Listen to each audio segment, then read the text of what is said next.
নমস্কার বন্ধুরা, তাপসীস কিচেনে আপনাদের অনেক অনেক স্বাগত জানাই। আজকে আমি বানাচ্ছি নারকেলের চাটনি। তা চলুন ভিডিওটা শুরু করি।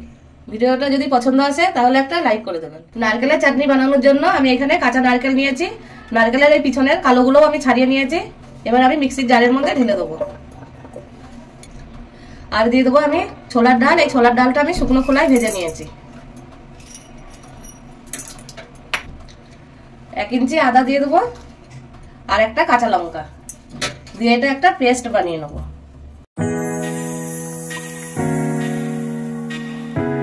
পেস্ট আমার তৈরি হয়ে গেছে। আর এটা মিক্সিতে বাটার সময় আমি অর্ধেক গ্লাস মতন জল দিয়ে দিয়েছিলাম। এবার এখানে একটা প্লেট নিয়েছি, এই প্লেটে আমি ঢেলে নেব।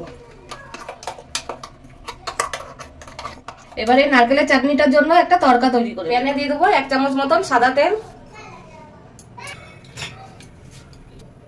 শুকনো লঙ্কা দিয়ে দেবো 2টো। আর দিয়ে দেবো অল্প সর্ষে।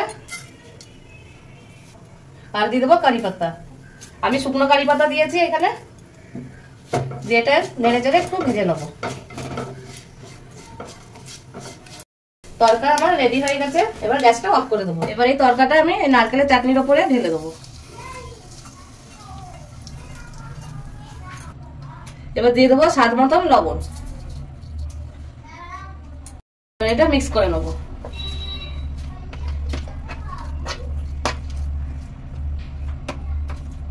তৈরি হয়ে গেছে এখন নারকেলের চাটনি।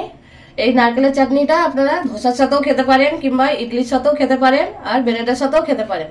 আর এই ভিডিওটা যদি পছন্দ আসে তাহলে একটা লাইক করে দেবেন। আর ফেসবুক থেকে যদি দেখে থাকেন পেজটাকে ফলো করে নেবার অনুরোধ রইল। আর ইউটিউব থেকে দেখে থাকলে চ্যানেলটাকে সাবস্ক্রাইব করে নেবার অনুরোধ রইল। পাশে থাকা বেল আইকনটা প্রেস করবেন। আমি যখনই নতুন রেসিপি ছাড়বো আপনাদের কাছে আগে পৌঁছাবে।